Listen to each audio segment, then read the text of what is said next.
إن الحمد لله نحمده ونستعينه ونستغفره ونعوذ بالله من شرور أنفسنا ومن سيئات أعمالنا من يهده الله فلا مضل له ومن يضلل فلا هادي له وأشهد أن لا إله إلا الله وأشهد أن محمدًا عبده ورسوله يا أيها الذين آمنوا اتقوا الله حق تقاته ولا تموتن إلا وأنتم مسلمون يا أيها الناس اتقوا ربكم الذي خلقكم من نفس واحدة وخلق منها زوجها وبث منهما رجالا كثيرا ونساء واتقوا الله الذي تساءلون به والأرحام إن الله كان عليكم رقيبا يا أيها الذين آمنوا اتقوا الله وقولوا قولا سديدا يصلح لكم أعمالكم ويغفر لكم ذنوبكم ومن يطع الله ورسوله فقد فاز فوزا عظيما أما بعد فإن خير الحديث كتاب الله وخير الهدي هدي محمد صلى الله عليه وسلم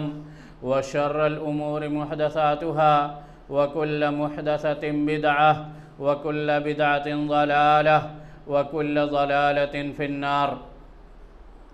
معزز حاضرین،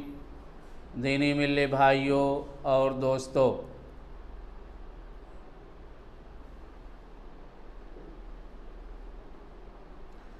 آج کے درس کا عنوان ہے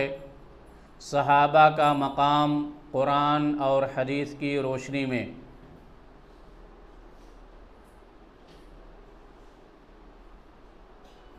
حافظ ابن حجر رحمۃ اللہ علیہ صحابی کی تعریف کرتے ہوئے فرماتے ہیں کہ من لقی النبی صلی اللہ علیہ وسلم مؤمنا به ومات علی الاسلام، کہ ایسا شخص جس کی ملاقات نبی صلی اللہ علیہ وسلم سے ایمان کی حالت میں ہوئی ہو اور اسلام ہی کی حالت میں اس کی وفات ہوئی ہو، یعنی جو نبی صلی اللہ علیہ وسلم کو دیکھے، آپ کی حدیثیں روایت کرے، آپ سے ملاقات کرے، آپ کے ساتھ اٹھے بیٹھے، اگرچہ چند لمحے کے لیے بھی اس نے نبی صلی اللہ علیہ وسلم کے ساتھ زندگی گزاری ہے ایمان کی حالت میں، تو ایسے شخص کو صحابی کہتے ہیں۔ اور بعد میں نبی صلی اللہ علیہ وسلم پر جس طرح سے اسلام لائے تھے، ایمان لائے تھے، مرتے دم تک اسی ایمان پر اور اسلام پر قائم رہے، تو ایسے شخص کو صحابی کہتے ہیں۔ نبی صلی اللہ علیہ وسلم سے ملاقات کرنا، نبی صلی اللہ علیہ وسلم کے ساتھ آپ کی مجلسوں میں بیٹھنا، نبی صلی اللہ علیہ وسلم کی باتیں سننا، یہ سب شریعت میں مطلوب امر ہیں۔ اس لیے جو بھی اسلام میں داخل ہوتا تھا وہ نبی صلی اللہ علیہ وسلم کے پاس آ کر کے رہنے کی کوشش کرتا تھا۔ اللہ تعالیٰ نے قرآن کریم میں ایسے لوگوں کی بہت ہی زیادہ فضیلتیں بیان کی ہیں کہ جن لوگوں نے نبی صلی اللہ علیہ وسلم کے ساتھ زندگی گزاری، خواہ مکی دور میں ہو یا مدنی دور میں، خواہ وہ آپ صلی اللہ علیہ وسلم کے خاندان اور قبیلے اور آپ کے شہر کے لوگ ہوں یا دوسرے شہروں سے آئے ہوئے لوگ ہوں، خواہ وہ سابقین اور اولین میں سے ہوں یا بعد میں اسلام لانے والوں میں سے ہوں، خواہ وہ آزاد مردوں میں سے ہوں یا ان کا تعلق غلاموں میں سے ہو، سب کو صحابی کہا جاتا ہے، خواہ وہ آزاد ہو یا غلام ہو، مکے کا ہو، مدینے کا ہو یا مکہ مدینہ کے علاوہ کسی اور شہر کا ہو، حتیٰ کہ سلمان فارسی رضی اللہ تعالیٰ عنہ جو عرب کے نہیں تھے، جو آپ صلی اللہ علیہ وسلم کے شہر کے نہیں تھے، انہوں نے فارس سے آ کر کے نبی صلی اللہ علیہ وسلم کے سامنے آپ پر ایمان لائے، آپ کی تعلیمات کو مانا اور بعد میں آپ کی حدیثیں روایت کی۔ اللہ تعالیٰ نے انہیں بھی صحابی کا مرتبہ عطا کیا۔ صحابہ کرام کی سب سے اہم خصوصیت اور سب سے اہم فضیلت یہ ہے کہ اللہ تعالیٰ نے ان کے بارے میں کہہ دیا ہے کہ یہ اللہ تعالیٰ سے راضی ہیں اور اللہ تعالیٰ ان سے راضی ہے۔ اللہ تعالیٰ نے قرآن کریم کے اندر ارشاد فرمایا، لَقَدْ رَضِيَ اللَّهُ عَنِ الْمُؤْمِنِينَ إِذْ يُبَايِعُونَكَ تَحْتَ الشَّجَرَةِ فَعَلِمَ مَا فِي قُلُوبِهِمْ، کہ یقیناً اللہ تعالیٰ ان تمام مومنوں سے راضی ہو گیا جب وہ آپ سے بیعت کر رہے تھے درخت کے نیچے، تو اللہ تعالیٰ نے ان کے دلوں کی باتوں کو جان لیا،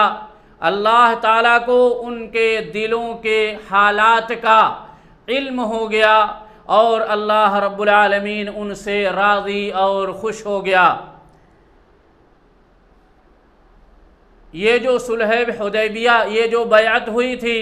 سن 6 ہجری میں،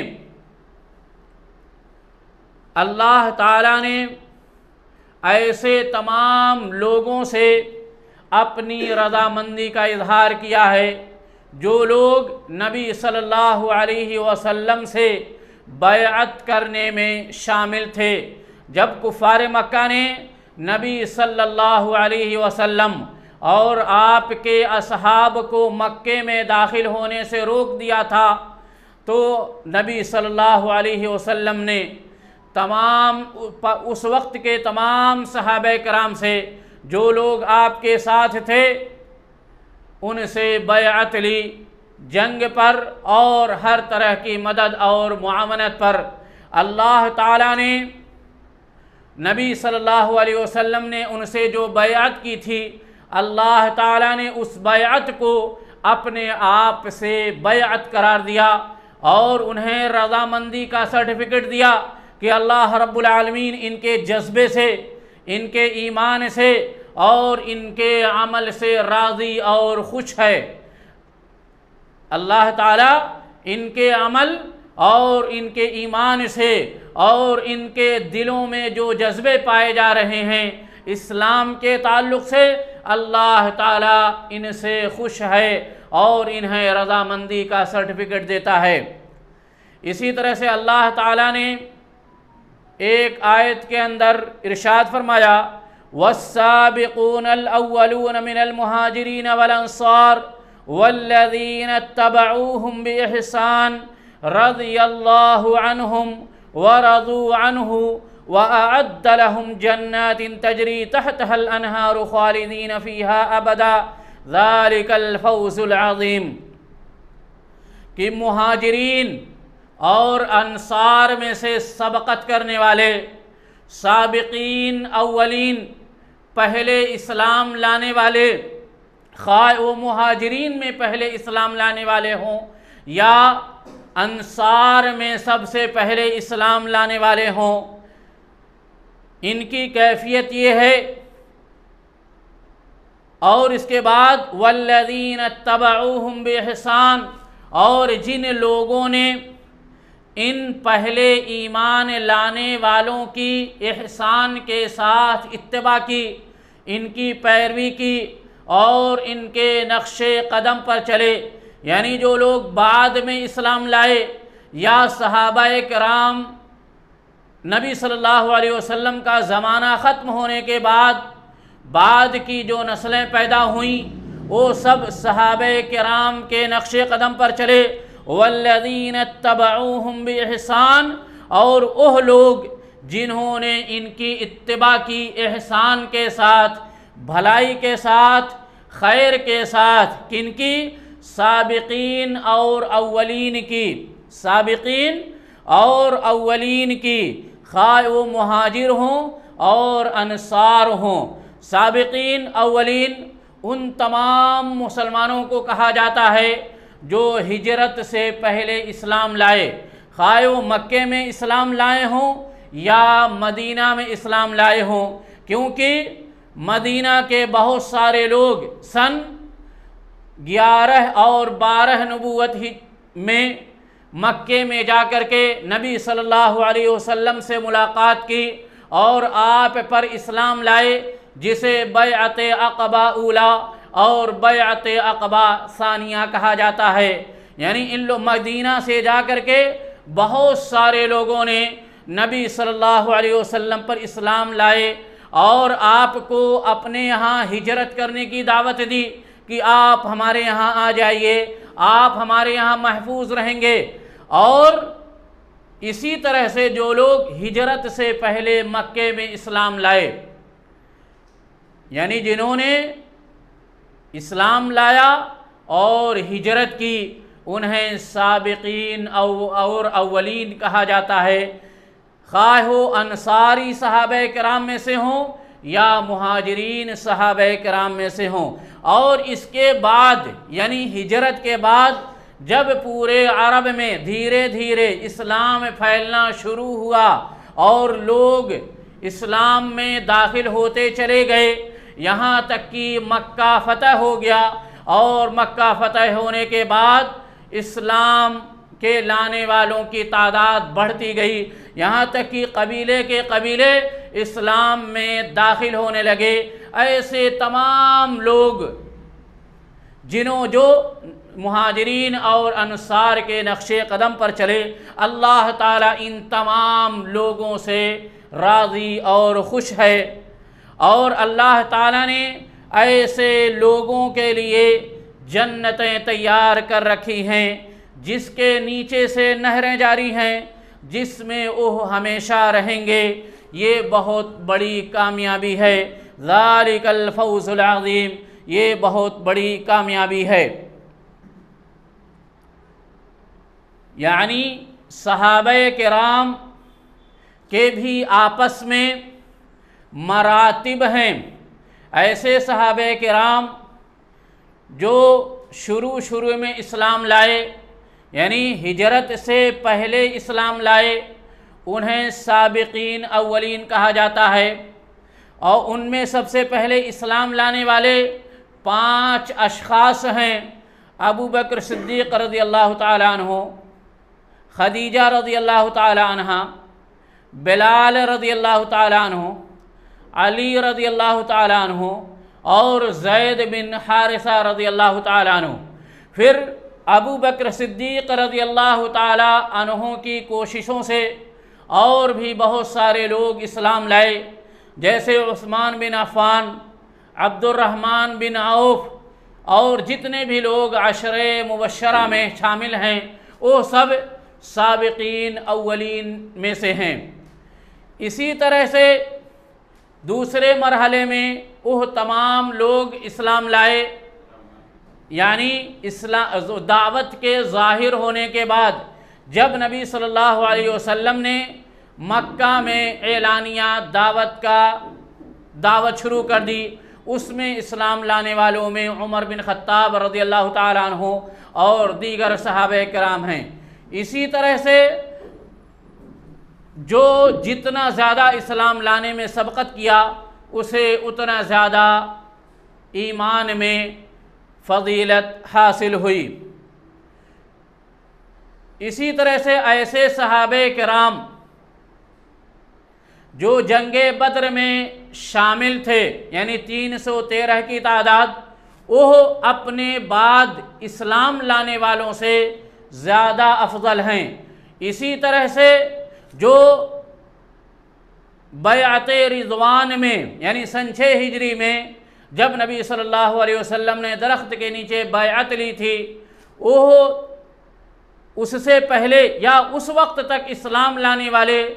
وہ تمام لوگ افضل ہیں بنسبت ہجرت کے بعد بیعت رضوان کے بعد اسلام لانے والوں سے۔ اسی طرح سے مکہ فتح ہونے سے پہلے جتنے بھی لوگوں اسلام لائے سب مہاجر ہیں، سب کے اوپر مدینہ کی جانب ہجرت کرنا فرض تھا، لیکن جب مکہ فتح ہو گیا اور پورے عرب میں اسلام کا غلبہ ہو گیا تو آپ صلی اللہ علیہ وسلم نے صاف اعلان کر دیا کہ اب مدینہ کی جانب ہجرت کرنے کی ضرورت نہیں ہے، مدینہ کی جانب ہجرت کرنے کی ضرورت نہیں ہے کہ آپ جہاں مقیم ہیں وہیں مقیم رہیے، بس اسلام پر قائم رہیے۔ جنہیں فتح مکہ میں جو لوگ اسلام لائے انہیں مسلمۃ الفتح کہا جاتا ہے، یعنی فتح مکہ یا فتح مکہ کے بعد اسلام لائے، ان کا مرتبہ ان لوگوں سے کم ہے جو فتح مکہ سے پہلے اسلام لائے، کیونکہ جو بھی فتح مکہ سے پہلے اسلام لایا اس نے ہجرت کی، اور جو فتح مکہ کے بعد اسلام لایا اسے مہاجر کا لقب حاصل نہیں ہوا۔ اللہ تعالیٰ نے ایک آیت میں فرمایا والذین آمنوا وہاجروا وجاہدوا فی سبیل اللہ والذین آووا ونصروا اولئک هم المؤمنون حقا لهم مغفرۃ ورزق کریم، کہ جو لوگ ایمان لائے اور جن لوگوں نے ہجرت کی اور اللہ تعالیٰ کے راستے میں جہاد کیا، اور جن لوگوں نے مسلمانوں کو پناہ دی اور جن لوگوں نے مدد کیا، یہ لوگ حقیقت میں مومن ہیں۔ حقیقی مومن یہی لوگ ہیں، ان کے لیے مغفرت ہے اور ان کے لیے باعزت اور کشادگی والی روزی ہے۔ اس میں اللہ تعالیٰ نے 2 طرح کے لوگوں کا ذکر کیا ہے۔ پہلے لوگ جو اسلام لائے اور ہجرت کی اور اللہ تعالیٰ کے راستے میں جہاد کیا، دوسرے وہ لوگ جنہوں نے ہجرت کرنے والوں کو پناہ دی اور ان کی مدد کی، جنہیں انصار کہا جاتا ہے۔ ان کے بارے میں اللہ تعالیٰ نے ایمان کی گواہی دی کہ یہی لوگ حقیقت میں مومن ہیں، کہ جو نہ تو ہجرت سے گھبرائے اور نہ اللہ تعالیٰ کے راستے میں جہاد کرنے سے پیچھے رہے،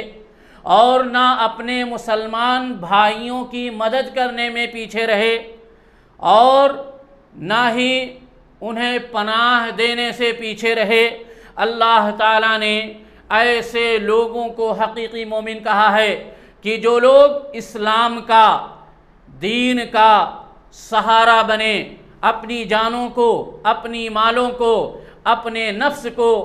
اور اپنے رشتہ داروں کو اللہ تعالیٰ کے راستے میں قربان کیا، اور اس میں کسی بھی طرح کی کوئی پرواہ نہیں کی، اپنا مال خرچ کیا، اپنا نفس خرچ کیا، اپنا جسم کی طاقت خرچ کی، اپنی آل و اولاد کی قربانیاں دیں، تو اللہ تعالیٰ نے اسی کے ذریعے، اسی قربانیوں کی بدولت انہیں حقیقی مومن کا سرٹیفکیٹ عطا کیا کہ یہی لوگ حقیقی مومن ہیں۔ انہی کے لیے مغفرت ہے اور انہی کے لیے بہترین رزق ہے، یعنی انہی کے لیے جنت ہے۔ اسی طرح سے اللہ تعالیٰ نے ایک آیت کے اندر ارشاد فرمایا لا يستوی منکم من انفق من قبل الفتح وقاتل اولئک اعظم درجة من الذین آمنوا من بعد وقاتلوا وکلا وعد اللہ الحسنى واللہ بما تعملون خبیر، کہ تم میں سے وہ لوگ جنہوں نے فتح مکہ سے پہلے خرچ کیا، یعنی اللہ تعالیٰ کے راستے میں اپنے مال کا نذرانہ پیش کیا، اپنی جان پیش کی جہاد کے لیے، وقاتل اور قتال کیا، یعنی اپنے مال اور جان کے ذریعے اسلام کی حفاظت کی۔ اولئک اعظم درجۃ من الذین انفقوا من بعد، ان کا درجہ ان لوگوں سے زیادہ عظیم ہے جو لوگ فتح مکہ کے بعد انفاق کیا، جن لوگوں نے فتح مکہ کے بعد خرچ کیا اور فتح مکہ کے بعد انہوں نے قتال کیا، ان سے ان لوگوں کا مرتبہ کم ہے، زیادہ ہے جن لوگوں نے فتح مکہ سے پہلے مال خرچ کیا اور اللہ تعالیٰ کے راستے میں قتال کیا۔ یعنی فتح مکہ سے پہلے اسلام لانے والے ان تمام لوگوں سے افضل اور بہتر ہیں جو لوگ فتح مکہ کے بعد اسلام لائے۔ اس کے بعد اللہ تعالیٰ نے کہا وَكُلًّا وَعَدَ اللَّهُ الْحُسْنَى، اور اللہ تعالیٰ نے ہر ایک سے حسنہ کا وعدہ کیا ہے،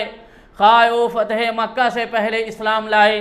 یا فتح مکہ کے بعد اسلام لایا ہو، اور اللہ تعالیٰ خبر رکھنے والا ہے جو کچھ تم کرتے ہو۔ امام ابن حزم رحمۃ اللہ علیہ اور دیگر ائمہ اس حدیث کی تفسیر کرتے ہوئے کہتے ہیں کہ حسنہ سے مراد جنت ہے، کہ تمام کے تمام صحابہ کرام جنتی ہیں، تمام صحابہ کرام جنتی ہیں اجمالی طور پر، اور نبی صلی اللہ علیہ وسلم نے جن کے جنتی ہونے کی بشارت دے دی ہے وہ جنتی ہیں، اور جن کے جنتی ہونے کی بشارت نہیں دی ہے ان کے بارے میں بھی ہمارا ایمان اور عقیدہ ہے کہ وہ تمام کے تمام صحابہ کرام مؤمن ہیں، اللہ تعالیٰ پر ایمان لانے والے ہیں، اور نبی صلی اللہ علیہ وسلم کے نقش قدم پر چلنے والے ہیں، اور جو شخص بھی اللہ تعالیٰ پر ایمان لائے گا اور آپ صلی اللہ علیہ وسلم کے نقش قدم پر چلے گا اور گناہوں سے محفوظ رہے گا تو ایسا شخص جنتی ہے۔ ظاہر ہے کہ اللہ رب العالمین جس سے راضی ہو جائے اور جو اللہ تعالیٰ کے فیصلے سے راضی ہو جائیں وہ کیسے جنتی نہیں ہو سکتے۔ اسی لیے کہا کہ تمام کے تمام صحابہ کرام جنتی ہیں۔ اللہ تعالیٰ نے جن کو، اللہ کے نبی صلی اللہ علیہ وسلم نے جن کو خصوصیت کے ساتھ جنت کی بشارت دی ہے وہ لوگ بھی جنتی ہیں، اور جنہیں بشارت نہیں دی گئی ہے وہ لوگ بھی جنتی ہیں۔ یہی وجہ ہے صحابہ کرام کا جو مقام و مرتبہ ہے، اسی مقام و مرتبے کی وجہ سے اللہ تعالیٰ نے ایک آیت کے اندر ارشاد فرمایا فَإِنْ آمَنُوا بِمِثْلِ مَا آمَنْتُمْ بِهِ فَقَدِ اهْتَدَوْا، کہ اگر یہ لوگ ایمان لے آئیں اسی جیسی چیز پر جس پر صحابہ کرام ایمان لائے، جس پر تم سب ایمان لائے، یعنی اللہ تعالیٰ صحابہ کرام کی جماعت کو مخاطب کرتے ہوئے کہہ رہا ہے کہ اگر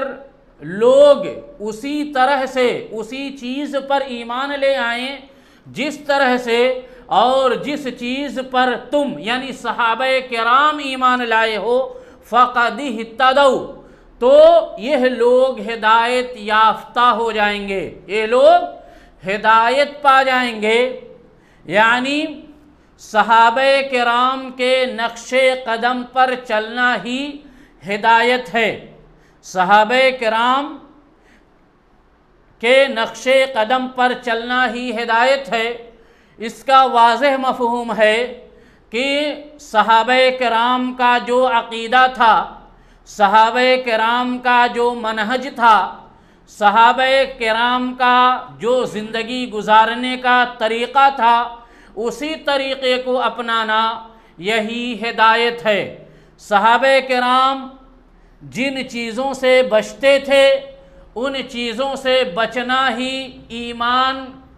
لانا اور ہدایت پانا ہے۔ صحابہ کرام جس طرح سے نبی صلی اللہ علیہ وسلم کی اقتداء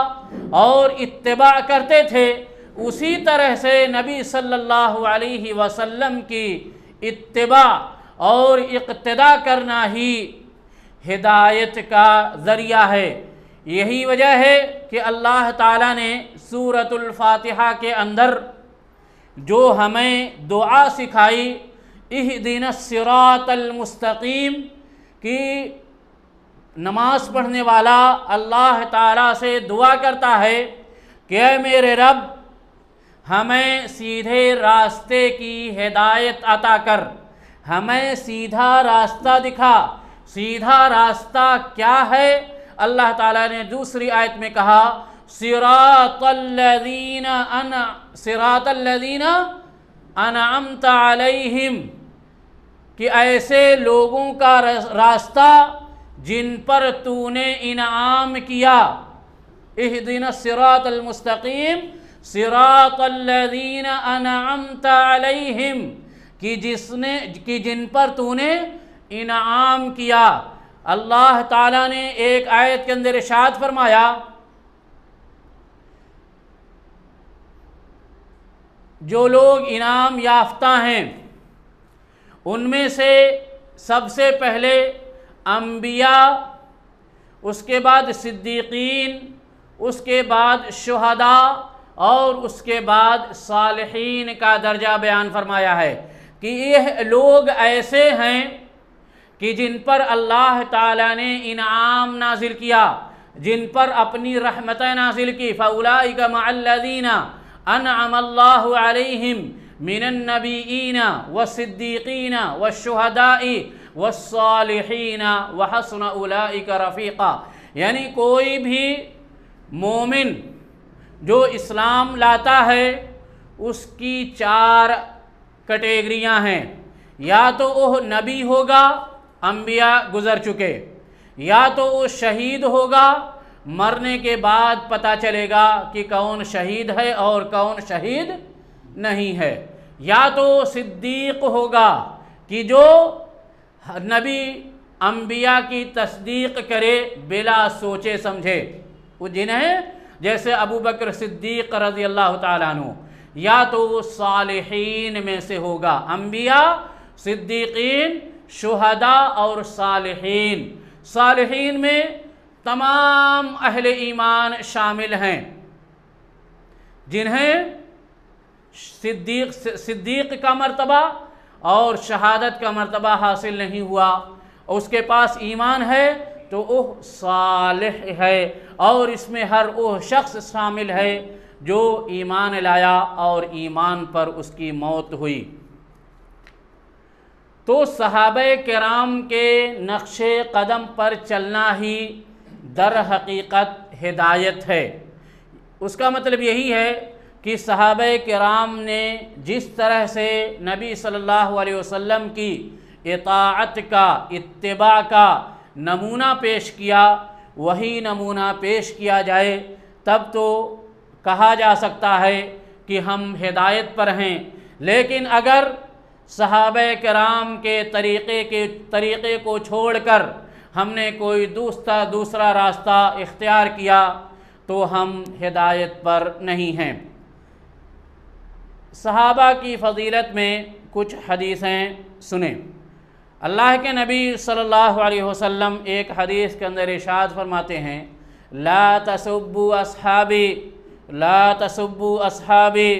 فوالذی نفسی بیدہ لو ان احدکم انفق مثل احد ذہبا ما بلغ مد احدہم ولا نصیفہ، کہ اے لوگو تم میرے صحابہ کرام کو گالیاں مت دو۔ اس وقت کے مسلمان بھی اس میں شامل ہیں جو اسلام لائے تھے اور جو اسلام نہیں لائے تھے، اور آپ کے بعد آنے والے تمام کے تمام لوگ اس کے مخاطب ہیں کہ کسی بھی انسان کے لیے حلال نہیں ہے کہ وہ نبی صلی اللہ علیہ وسلم کے صحابہ کو گالی دے۔ لا تسبوا اصحابی، تم میرے صحابہ کو گالی نہ دو، انہیں برا بھلا مت کہو۔ فوالذی نفسی بیدہ، قسم ہے اس ذات کی جس کے ہاتھ میں میری جان ہے، لو ان احدکم انفق مثل احد ذہبا، اگر تم میں سے کوئی شخص احد پہاڑ کے برابر بھی سونا خرچ کرے تو ان کے ایک مد کے برابر بھی نہیں پہنچ سکتا، اور نہ ہی ان کے آدھے مد کے برابر پہنچ سکتا ہے۔ یعنی اللہ تعالیٰ ان کے آدھا اور ایک مد خرچ کرنے پر انہیں جو ثواب عطا کرتا ہے، بعد میں آنے والے لوگوں کو اتنا ثواب احد پہاڑ برابر خرچ کرنے پر بھی نہیں دیتا۔ یہ ان کے اخلاص اور ان کے جذبے کی فضیلت ہے کہ ان کے مقام و مرتبے کو کوئی چھو نہیں سکتا۔ اللہ کے نبی صلی اللہ علیہ وسلم نے ایک حدیث کے اندر ارشاد فرمایا، الانصار لا يحبهم الا مؤمن ولا يبغضهم الا منافق فمن احبهم احبه الله ومن ابغضهم ابغضه الله، کہ انصار سے محبت صرف مومن ہی کر سکتا ہے، اور ان سے بغض صرف منافق ہی کر سکتا ہے۔ تو جو شخص ان سے محبت کرے گا تو اللہ تعالیٰ اس سے محبت کرے گا، اور جو انصار سے انصاری صحابہ کرام سے بغض رکھے گا تو اللہ تعالیٰ ایسے لوگوں سے بغض رکھے گا۔ یعنی صحابہ کرام سے محبت رکھنا، ان سے لگاؤ رکھنا، یہ اللہ تعالیٰ کی محبت پانے کا ذریعہ ہے، اور صحابہ کرام سے بغض رکھنا، ان سے نفرت کرنا، یہ اللہ رب العالمین کے بغض اور اس کی نفرت کا ذریعہ ہے۔ ایک حدیث میں اللہ کے نبی صلی اللہ علیہ وسلم نے فرمایا، النجوم امانۃ للسماء فاذا ذهبت النجوم اتى السماء امرها وانا امانۃ لاصحابی واصحابی امانۃ لامتی فاذا ذهب اصحابی اتى امتی ما یوعدون، کہ یہ ستارے آسمان کے لیے نگہبان ہیں، امین ہیں، اور جب ستارے ختم ہو جائیں گے، جھڑ جائیں گے، آتا السماء امرها، تو آسمان میں قیامت برپا ہو جائے گی، اور میں اپنے صحابہ کرام کے لیے امان ہوں، ڈھال ہوں، اور میرے صحابہ میری امت کے لیے ڈھال ہیں، امان ہیں، اور جب میرے صحابہ کا دور ختم ہو جائے گا تو میری امت پر وہ تمام مصیبتیں آئیں گی جن کا ان سے وعدہ کیا گیا تھا۔ آپ دیکھیں گے کہ صحابہ کرام کے دور میں بدعات کا کہیں عطا پتہ نہیں تھا، جتنی بھی بدعتیں مسلمانوں کے اندر پائی گئیں وہ تمام کی تمام صحابہ کرام کا دور گزرنے کے بعد ہی پائی گئیں، اور جتنی خرافات اور جتنی بد امنی پائی گئی وہ سب صحابہ کرام کے دور کے گزرنے کے بعد پائی گئی۔ آخری بات کہہ کر کے میں اپنی بات ختم کرتا ہوں۔ امام ابو جعفر الطحاوی الحنفی، جنہوں نے عقیدے میں ایک مختصر کتاب لکھی جس کا نام عقیدۃ الطحاوی کہا جاتا ہے، مختصر عقیدۃ الطحاوی، اس میں سلف صالحین، صحابہ کرام اور صحابہ کرام کے نقش قدم پر چلنے والوں کا عقیدہ بیان کیا ہے۔ بہت ہی مشہور اور متداول کتاب ہے، اہل حدیث مدارس میں وہ کتاب پڑھائی جاتی ہے۔ اس میں کہتے ہیں وَنُحِبُّ أَصْحَابَ رَسُولِ اللَّهِ صلی اللہ علیہ وسلم، کہ اہل سنت والجماعت کا عقیدہ ہے کہ ہم صحابہ کرام سے، رسول اللہ صلی اللہ علیہ وسلم کے اصحاب سے محبت کرتے ہیں، ان سے محبت رکھتے ہیں، وَلَا نُفْرِطُ فِي حُبِّ أَحَدٍ مِّنْهُمْ، اور ان میں سے کسی کی محبت میں مبالغہ نہیں کرتے، وَلَا نَتَبَرَّأُ مِنْ أَحَدِهِمْ، اور ہم ان میں سے کسی سے اپنی براءت کا اعلان نہیں کرتے۔ اسی طرح سے وَنُبْغِضُ مَنْ يُبْغِضُهُمْ وَبِغَيْرِ الْخَيْرِ يَذْكُرُهُمْ، اور ہم ایسے شخص سے، ایسے لوگوں سے بغض رکھتے ہیں، نفرت رکھتے ہیں جو ان سے بغض رکھتا ہے، ان سے نفرت کرتا ہے اور ان کی برائیوں کا ذکر کرتا ہے، یا بغیر خیر کے شر کے ساتھ ان کا تذکرہ کرتا ہے، اور ہم ان کا تذکرہ صرف خیر کے ساتھ ہی کرتے ہیں۔ وَلَا نَذْكُرُهُمْ إِلَّا بِخَيْرٍ، اور ہم ان کا تذکرہ خیر کے ساتھ ہی کرتے ہیں، یعنی جب بھی ہم ان کا نام لیتے ہیں تو ان کے لیے دعا کرتے ہیں رضی اللہ عنہ۔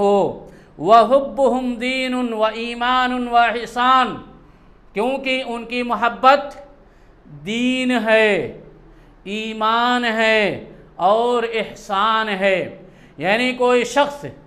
صحابہ کرام سے محبت کیے بغیر نہ تو دین پر محفوظ رہ سکتا ہے، نہ تو اس کے ایمان کی گارنٹی ہے، اور نہ ہی اس کے اندر احسان پایا جاتا ہے، نہ ہی اس کے اندر کوئی بھلائی پائی جاتی ہے۔ وَبُغْضُهُمْ كُفْرٌ وَنِفَاقٌ وَطُغْيَانٌ، اور صحابہ کرام سے بغض رکھنا کفر ہے، نفاق ہے اور سرکشی ہے، ظلم ہے۔ یہ مختصر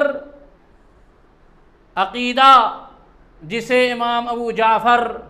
طحاوی نے اپنی کتاب میں ذکر کیا ہے، یہ تمام آیتوں اور تمام حدیثوں کا خلاصہ ہے۔ یعنی جو آیتیں میں نے پیش کی یا جو حدیثیں میں نے پیش کی، یا اس کے علاوہ جو آیتیں اور حدیثیں ہیں، ان کا خلاصہ یہی ہے کہ ہم صحابہ کرام سے محبت رکھتے ہیں، اور کیونکہ ان کی محبت دین اور ایمان اور احسان ہے، اور ان سے بغض رکھنا کفر و نفاق اور طغیان ہے۔ ان سے محبت رکھنا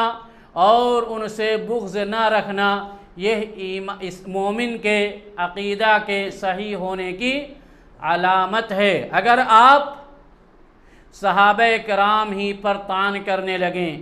صحابہ کرام کو گالیاں دینے لگیں، تو اس کا مطلب یہی ہے کہ آپ کو شریعت پسند نہیں ہے، آپ کو قرآن پسند نہیں ہے، آپ کو نبی صلی اللہ علیہ وسلم کی ذات پسند نہیں ہے، کیونکہ صحابہ کرام نبی صلی اللہ علیہ وسلم پر اپنی جان چھڑکتے تھے، ہر طرح کی قربانیاں پیش کرنے کے لیے تیار رہتے تھے۔ اللہ رب العالمین سے دعا ہے کہ اللہ رب العالمین ہمیں صحابہ کرام کا مقام و مرتبہ سمجھنے اور پہچاننے کی توفیق عطا فرما، اور ان کے نقش قدم پر چلنے کی توفیق عطا فرما۔ اقول قولی ھذا واستغفر اللہ لی ولکم، وصلی اللہ علی نبینا محمد وعلی آلہ وصحبہ اجمعین۔ السلام علیکم ورحمۃ اللہ۔